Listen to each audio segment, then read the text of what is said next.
어떻게 보면 최 의원님도 검찰 수사의 피해자라고 할 수 있는데 물론 이제 뭐 모든 검찰 수사가 그렇지는 않겠죠. 근데 주로 이제 보면 정치적인 수사, 네.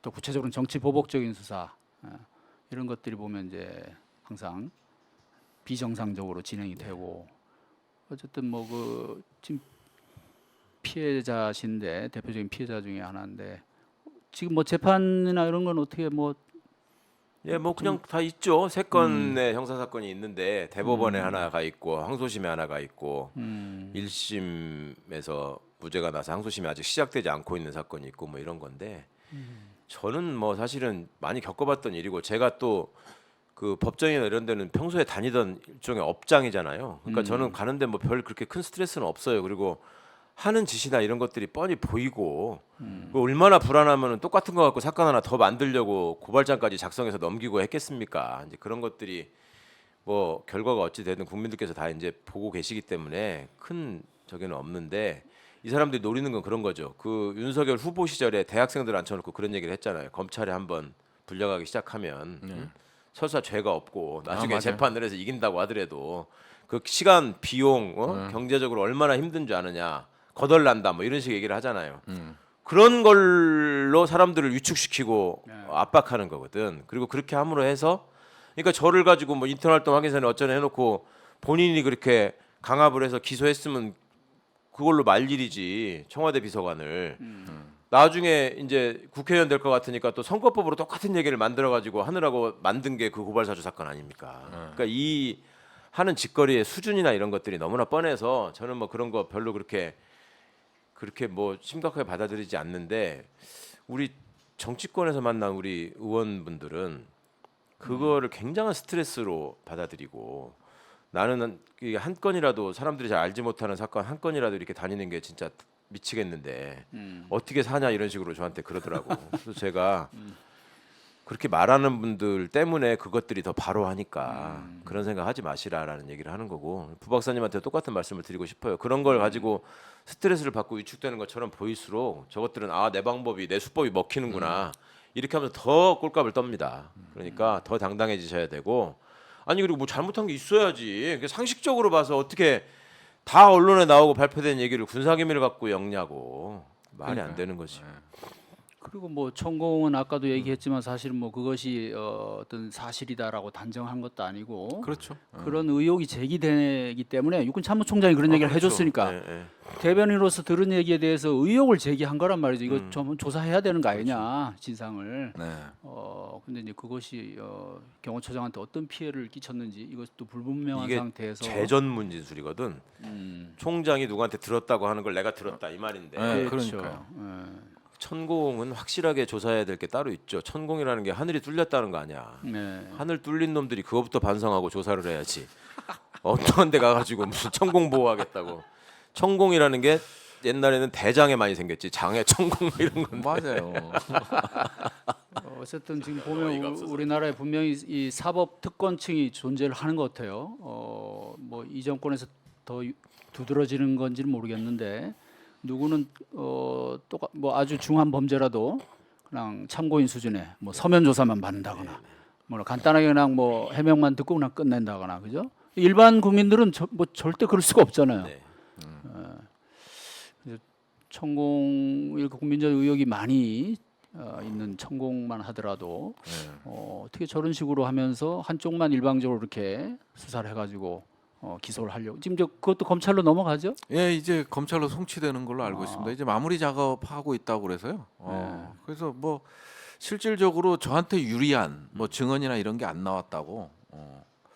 그래서 이제 뭐 검찰로 송치될 것 같다라는 뉘앙스의 발언을 하시더라고요. 그쪽에서 관계자분이 하셔갖고 송치되지 않을까 싶습니다.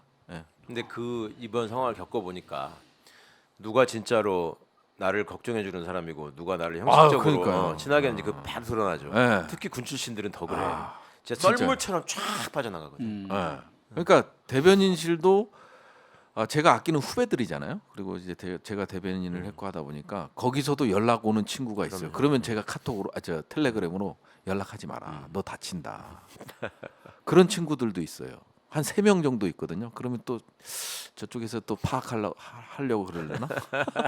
3분 정도 계신데 뭐 한 분은 완전히 고초를 겪고 있기 때문에 연락을 끊었고요, 제가. 이제 뭐냐면 일기장을 이제 밖으로 자료 교환책이라는 게 있어서 그거는 부서장의 승인권을 네네. 갖고 있기 때문에 그건 제가 지시한 거니까 그것 때문에 이제 고초를 받고 있는 친구가 있고 그 아이디하고 패스워드 관리했던 친구 걔도 좀 고초를 받았고 그다음에 이제 또 한 명에서 한 3명 정도가 이제 계속해서 조사받고 있고 압수수색까지 받은 친구도 있고 그런 친구들이 있는데 그 친구들을 제외하고는 난 쟤한테 잘해줬고 친했는데 연락 한 통 없는 것도 있고 뭐 군인들은 정말 연락하면 죽는 줄 아는 것 같아요. 예. 왜냐하면 뭐 통화 기록 뭐 이런 것까지 압수수색을 다 하니까 거기서 자기 이름 나올까봐 상당히 두려운 것 같아서 오히려 뭐 제가 연락하지 말라고 하는 친구들도 있죠. 예. 군인들이 딱! 얼마나 진짜 불쌍하죠. 딱 구분이 되더라고요. 위기가 딱 와 보니 이 사람은 멀리해야 될 사람, 가까이 두고 싶은 사람 이런 이제 게. 한 번 더 그걸 겪으실 때가 있을 거예요. 예. 만약에 이제 우리가 다음 총선을 이기고 이 정부가 몰락하고 이런 징조가 보이잖아요.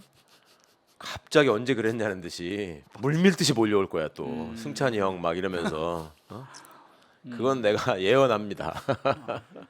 잘 좀 부탁해요. 군인들이 참 얼마나 불쌍한 집단이냐면 제가 변호사하면서 이제 예전에 군사건 같은 거 해보면 뭐 많이 맡으셨잖아요. 아니 뭐 많이는 못 맡았어요. 저한테 뭐 손해 난다고 생각해서 많이는 안 하는데 중요한 사건 진짜 억울한 사건들, 큰 사건들 이렇게 맡아 보면 거기 이제 탄원서 같은 걸 낼 수 있잖아 동료들이. 내가 봐도 이건 진짜 너무 억울하다. 그리고 옛날에 그 방위 사업 산업 사업 합수부 예. 방산 합수부 합수부. 박근혜 때 예.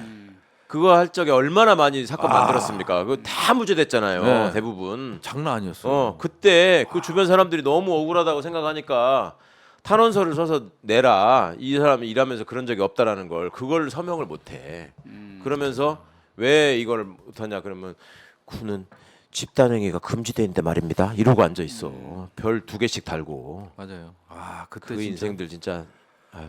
그때 뭐 사실은 아주 뭐 언론에 요란하게 보도가 되고 했지만 무죄 난 사건이 많죠. 대부분 아, 무죄였어요. 거의 다 네. 무죄 그게 났어요. 그 김기동 그렇죠. 검사가 그때 주도하고 우병우 민정수석이 이제 지휘를 하고 네, 그랬던 맞아요. 사건인데 어떻게 보면 실적 위주로 하다 보니까 그럼요. 정말 애꿎은 군인들이 많이 희생당하고 그때 그 친구들 입장이 지금 저 부박사 수사하는 그런 것들하고 비슷하지. 대통령 관심 사건을 해가지고 어떻게든 실적을 만들어서 내가 눈에 띄어야 된다. 이런 짓것들을 반복하고 있어요 지금. 그런 것 같아요. 어쨌든 부 박사님은 뭐 뜻하지 않게 고초를 겪고 계신데 그죠? 얼마나 억울하고 울분도 진짜 생기고 아니 근데 뭐 예, 그냥 언론에서만 보던 거였잖아요. 언론에서만 내일이 아니었잖아요. 어찌 보면 저도 방관자 댓글 한번 못 달아보고 그런 이제 방관자 입장에 있었다고 보는 게 맞는 것 같아요. 방관자 입장에 있다가 막상 이제 저한테 닥친 거 아니에요. 그러니까 이제 뭐 그림이 그려지는 거죠. 주차장에서 9명의 군인들이 저를 에워싸고 시작이 이런 거부터 시작해서 그림이 그려지잖아요. 근데 물론 제가 진짜 잘못했어요. 뭐 작전 계획 그 2급 비밀 도장이 찍혀 있는 걸 내보내고 그다음에 뭐 함정 설계 도면을 내보내서 돈을 진짜 챙기고 뭐 이런 사건들이 많으니까 그런 쪽에 있었으면 뭐 죄값을 달게 할 말 없는 받아야겠죠. 거지만, 할 만은 그렇다면, 없는 네. 거지만 저는 진짜 천공이라고 보는 거거든요. 네, 예, 천공이 만들어낸 별건. 음. 그다음에 뭐 일기를 찾는다는 게 실질적으로 봤을 때 그냥 제 생각입니다만은 그 2페이지 반 갖고는 부승찬을 어떻게 하기가 힘든 거예요. 그렇죠. 다른 내용을 찾으려고 하지 않겠냐. 또 다른 별건을 만들지 그렇죠. 않겠냐. 그래서 저는 진짜 그 일기의 원본의 비밀번호는 모르고요. 그 이후의 비밀번호는 알아요. 제가 이제 작업을 하면서 비밀번호는 아는데 그게 어디 있는지 제가 서울경찰청에도 자료를 제출하고 하려고 했는데 어디 있는지 모르겠는 거예요. 비밀번호는 여러 번 바꿨거든요. 예, 그러다 보니까 그 비밀번호는 모르니까 뭐 은폐하려고 그런다. 뭐 아니 그럴 때 한동훈 얘기를 해. 아니 그러니까 제가 이거는 인권이라고 법무부 장관이 그러더라. 아니, 헌법이 보장한요. 그럼. 그 앞에 붙여야죠. 헌법이 보장한. 헌법이 보장, 국민의 기본권이고 예. 누구나 국민의- 보호돼야 되고. 예. 그래서 나는 대한민국 법무부 장관한테 충성한다 그래. 예. 아니 한동훈 장관님 너무 까면 나 못 갈 이유도 없다. 내 찾아보고 진짜 기억해내고 해서 무조건 깐다. 예. 근데 사실 일기 내용에 별거 없습니다. 뭐 그 저 출판사 쪽에서도 봤지만 실질적으로 저는 군사 기밀을 15년 다루고 생산하고 관리하고 점검했던 사람이에요. 그렇기 때문에 누구보다도 군사 기밀 누설이 네. 어느 정도 정도로 본인이 위험한가를 저는 알고 있거든요.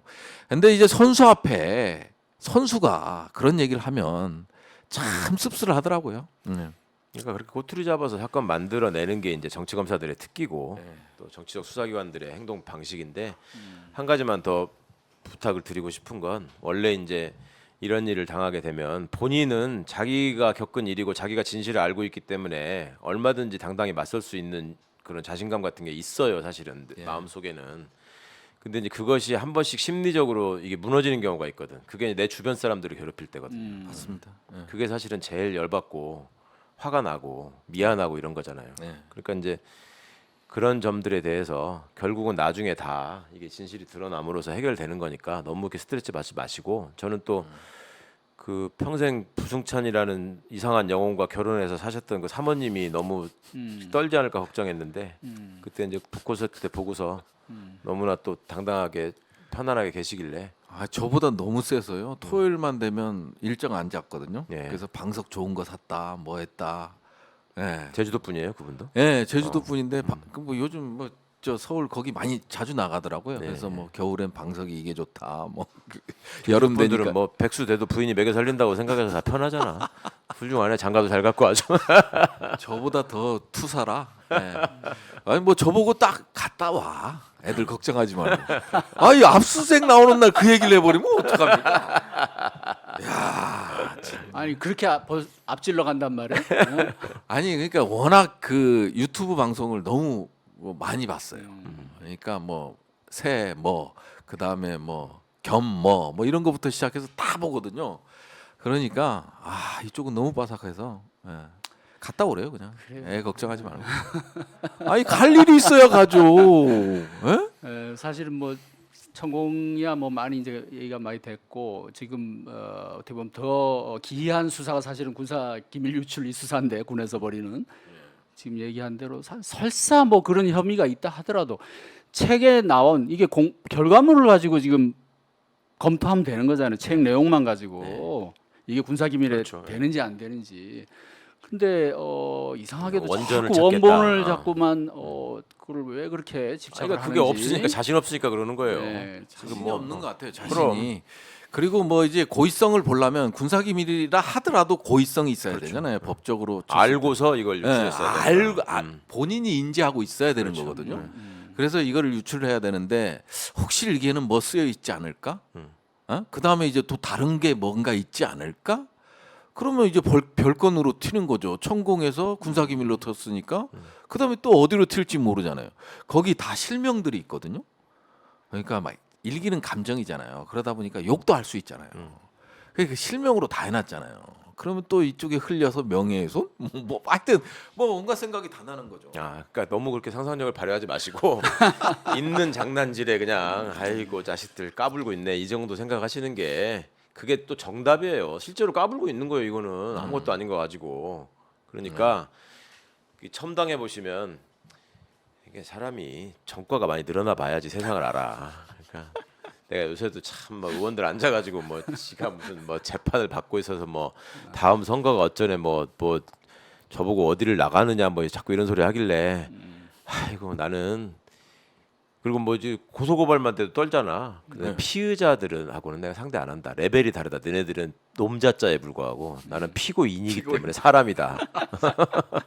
피고인 된 것들만 와서 나한테 진짜 그렇게 되는. 얘기해라. 이명박이 당선자를 당선인으로 바꾸려고 얼마나 애를 쓰고 그것도 꼴값이에요. 아니 그럼 뭐 학자는 그러면 뭐 나쁜 사람이야? 성직자는 뭐야 그러면? 그러니까 그말 같지 않은 짓거리를 해놓으니까 그러니까 그런 사소한 거에 그 한다는 게 얼마나 권유의식에 쩔어 있고 불안한지를 드러내는 건데 저도 하여튼 걔들 흉내 내면서 요즘 재밌게 지내고 있습니다. 그래서 뭐 어디로 나갈 거냐 막 이러길래 그뭐 좀 심심한데 피고인 매치나 한번 해볼까? 그랬더니 저 기소된 사람들도 많은데 그러니까 지금 말씀하신 대로 지금 민주당이 보면 물론 이제 이 정권에서 이제 뭐 많이 이제 뭐 노리는 부분도 있겠지만 또 검찰에서 그와 별개로 어쨌든 좀 그 이재명 대표 수사나 그 진행 과정을 지켜봐도 그런데 뭐 툭하면 사법 리스크 이제 뭐 이러면서 의원들이 뭔가 수사만 봐도도 뭐 그 다음 달 기소가 되면 말할 것도 없고 뭔가 문제가 있는 이런 식으로 바로 스스로 위축이 되고 그렇죠. 다른 의원에 대해서도 지금 예를 들면 대표적으로 최강욱 의원님 같은 경우에 문제가 많은 의원이 돼버리는 거예요 이게. 예. 이게 참 이런 사고 방식은 문제다. 제가 사람들 협박하는 수단을 쓰잖아. 그런 식으로 자꾸 나한테 내 말 안 듣고 그러면 내가 어깨동무하고 사진 찍어가지고 용산에다가 뿌린다. 응? 그럼 당신 바로 압수수색 나올 거다. 이게 뭐 사실 수사를 받고 기소가 되고 해도 또 법정에서 진실이 드러나고 이런 게 지난한 과정이 필요하고 수사받고 기소받는 것 자체가 무슨 범죄 혐의가 드러난 게 아니잖아요. 인정된 것도 아니고. 근데 이제 약간 그런 잘못된 풍토가 좀 있는 것 같다. 언론이 큰 역할을 했죠. 언론이 그래서 정말 중요하다. 예, 그런 생각이 또 들고요. 오늘 최 의원님이 우리 부 박사님한테 좋은 얘기 많이 해주시고 또 힘이 되는 그런 덕담도 해주신 것 같아요. 그래서 여러 가지로 고초를 겪고 힘드시겠지만 잃는 게 있으면 또 그만큼 얻는 게 있고, 그죠? 네. 이번 사건으로 이제 전국적으로 예? 많은 분들이 이제 부 박사님을 네, 응원해 주시죠. 응원하시고 주목 세계로 따지면 전국구 주목이 지금 된 거예요. 예? 제주에서만 이름 좀 있다가 대한민국 어디 가도 이제 경쟁력 있잖아요. 어디 보내시게요? 서울 용산, 예? 대통령실 이전으로 이 시끄러운 용산. 제가 그 외람되지만 한 가지만 더 제 경험을 말씀드리자면 앞으로 이제 우리 부 박사님 이 사건이 두고두고 군인들 사이에서는 회자될 것이고 하나의 기준이 될 겁니다. 그러니까 인생을 어떻게 살아야 되는가에 대한 기준이 될 것이고 그건 제가 확신할 수 있는 게 예전에 제가 무슨 저 신순 대장 구속하고 뭐 그다음에 장성철 비리 수사하고 뭐 이런 거 했었잖아요. 근데 그게 벌써 옛날 일이잖아요. 20년 거의 된 일이야. 근데 그거가 20년이 거의 지난 다음에 이제 군 출신들이나 무슨 얘기를 하면서 군이 정말로 달라지고 있느냐, 달라졌다고 생각하느냐라고 얘기를 하면 이 사람들이 사례를 들어서 그런 얘기를 합니다. 예전에 이런 일이 있어가지고 공금을 삥땅 쳐가지고 그런 일도 있었지만 그때 그게 수사가 되고 사건화가 돼가지고 막 큰 저기가 되는 바람에 맞아요. 그다음에 예전에 또 진급 비리 같은 거는 뭐 군에 당연히 있는 걸로 알았지만 그런 것들이 이렇게 사회적인 이슈가 되고 또 병역 비리 사건도 마찬가지고 맞아요. 그렇게 하다 보니 그런 걸 겪으면서 군은 정말 많이 바뀌었습니다라고 얘기를 해요. 근데 저는 그거 내가 한 거야 이렇게 얘기를 못하면서도 마음속으로 굉장히 이게 그 뿌듯한 게 있어.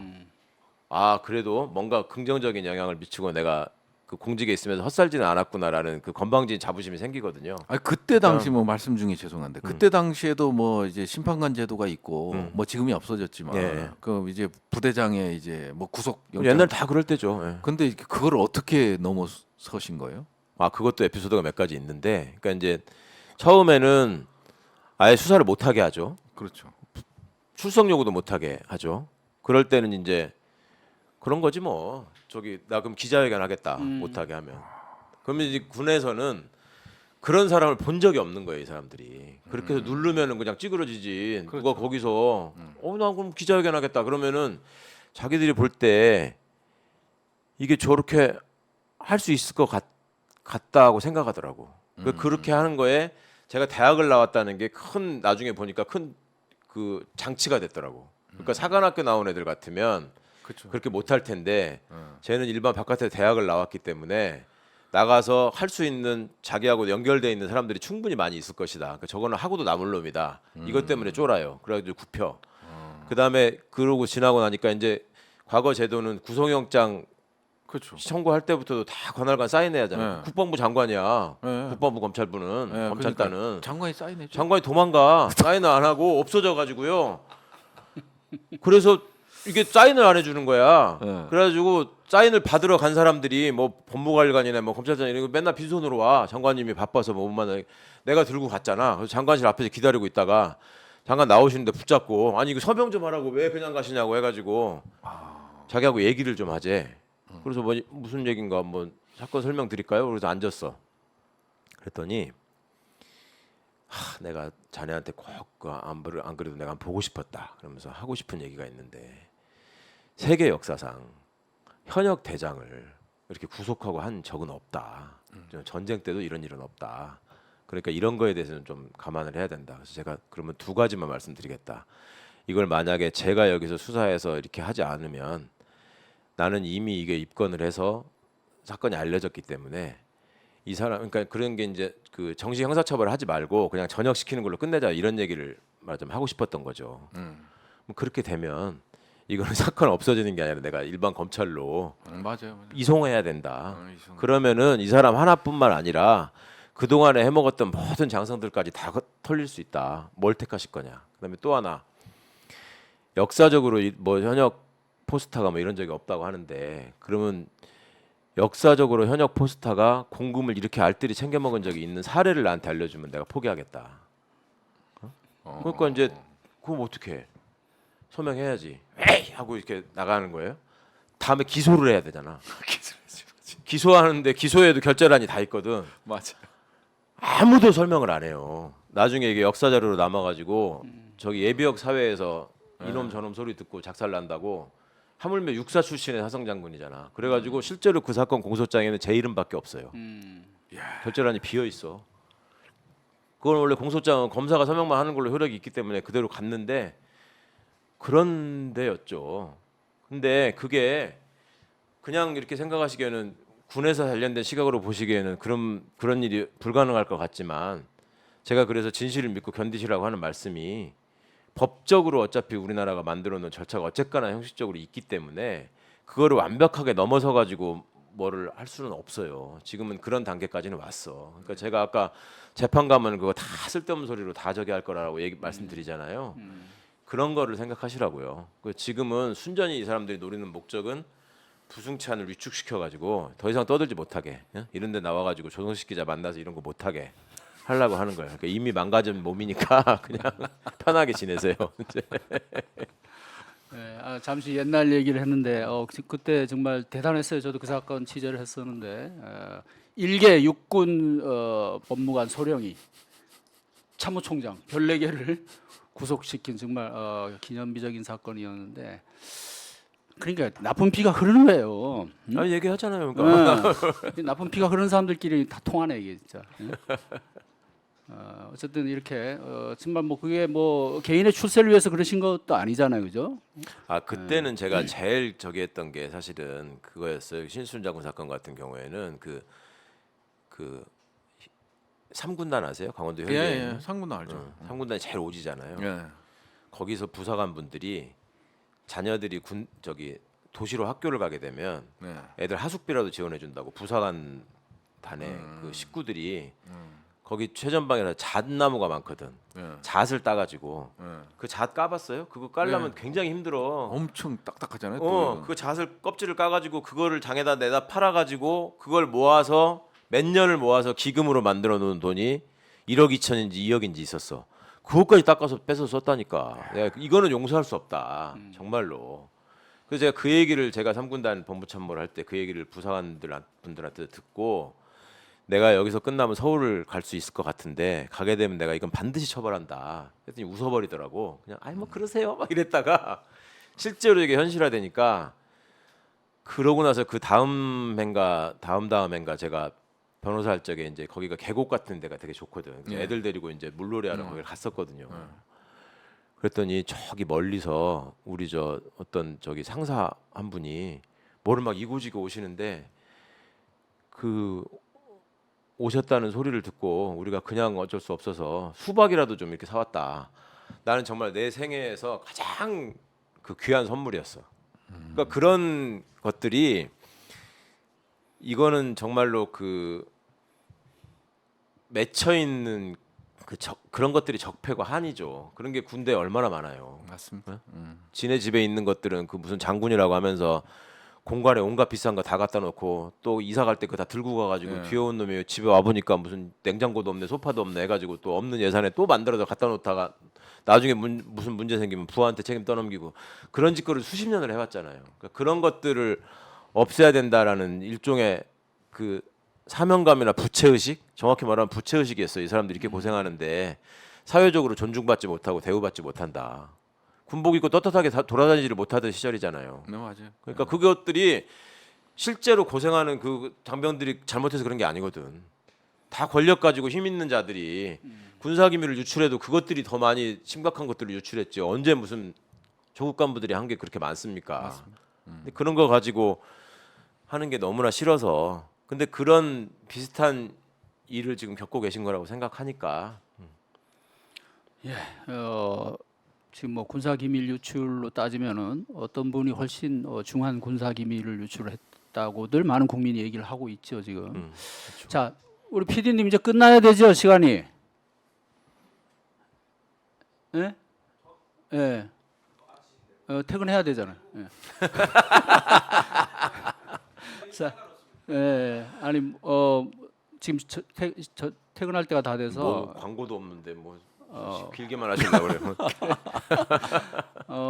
오늘은 사실 뭐 특별히 이렇게 뭐 어떤 특정한 질문을 가지고 뭐 묻고 답하고 뭐 이런 것보다는 그냥 편하게 이런저런 얘기를 나누는데 군 아무래도 두 분이 다 이제 군 쪽에 공통적인 관심사가 있고 또 그쪽에 경력들이 있으시다 보니까 군 얘기를 아무래도 이제 많이 하게 됐는데 다음에는 또 뭐 다른 또 권력기관 뭐 검찰 얘기도 또 좀 해보고 이런 제가 시간을 하나 물어볼 게 있어요. 네. 그것은 동기들이 지금 어느 정도 위치에 있어요? 계급이? 장군이죠. 완스타. 예, 완스타. 본래 어디 공군 출신이던가요? 예, 공군사관. 지금 동기들이 완스타가 돼 있어요. 예. 그 친구들은 동기인 부승찬을 보면서 무슨 생각할 것 같아요? 저 전역한 동기들만 전화 오던데요. 아니 그러니까 현역에 있는 친구들은 무슨 생각을 할 것 같아요?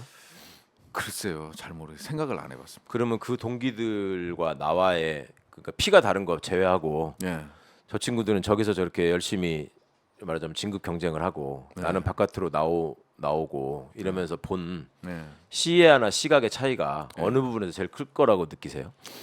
저는 개인적으로요 현상을 보는 때 어떤 사건이 있건 어떤 이슈가 있을 때 관점이 중요해요. 예, 관점이 상당히 중요하다고 보여져요.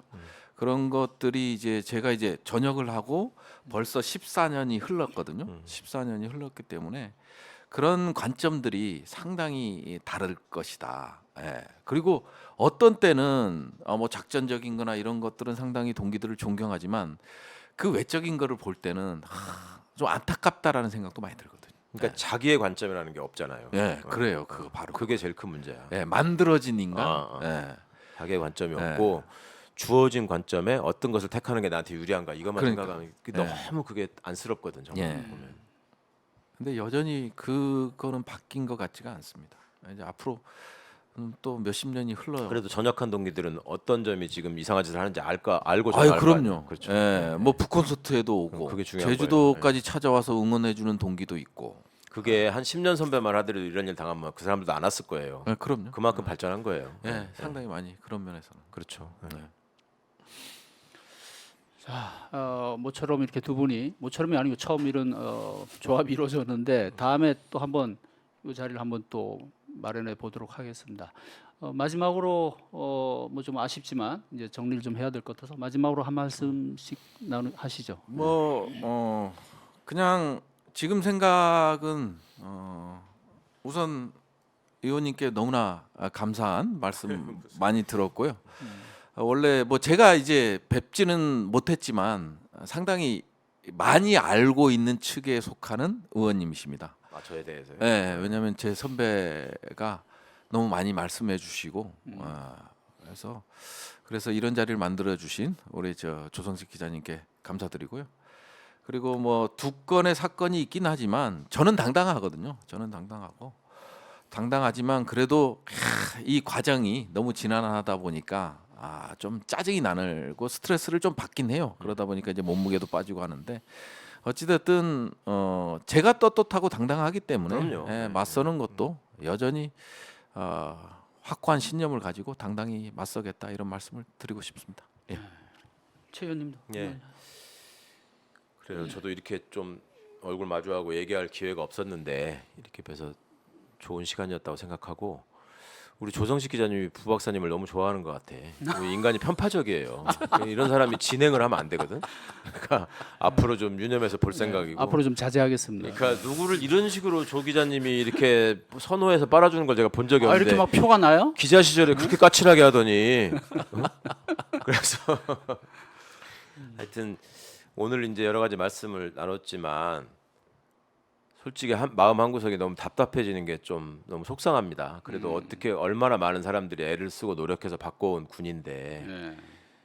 실제 저런 것들이 정권을 잡아가지고 군을 다시 이렇게 오염시키고 망가뜨리려고 하는가. 그리고 그 안에서 진짜 온갖 수모와 고통과 그 어려움을 감내하면서 정말 그 외부에서 보시기에는 저 사람들 진급만 생각하고 뭐 자기의 안위만 생각해서 그렇게 경쟁에만 매몰돼 있는 것 같지만 그래도 군인들이 타 공직자에 비해서 나라를 생각하는 기본적인 마음 자세는 있거든요. 그렇잖아요. 그걸 정당하게 평가받지 못하게 하는 것들이 그동안의 부정한 권력들이었거든. 그 권력의 종물들로 군인들을 취급했기 때문에 군인들이 정당한 대우를 받지 못하고 사회적 인식도 많이 저하돼 있고 근데 이분들이 정말 진정한 사기를 회복하고 진짜 나라를 위해서 헌신하는 공직자로서 거듭나게 하는데 오늘 우리 부 박사님 같은 분들이 겪는 고초나 이 헌신이 분명히 밑거름이 될 것이다. 그러니까 하여튼 군에 계시는 분이나 지금 나와 계시는 분들이나 하여튼 용기를 잃지 마시고 그리고 올바른 관점을 형성하기 위해서 늘 생각하면서 사시라 그 말씀을 꼭 드리고 싶습니다. 예.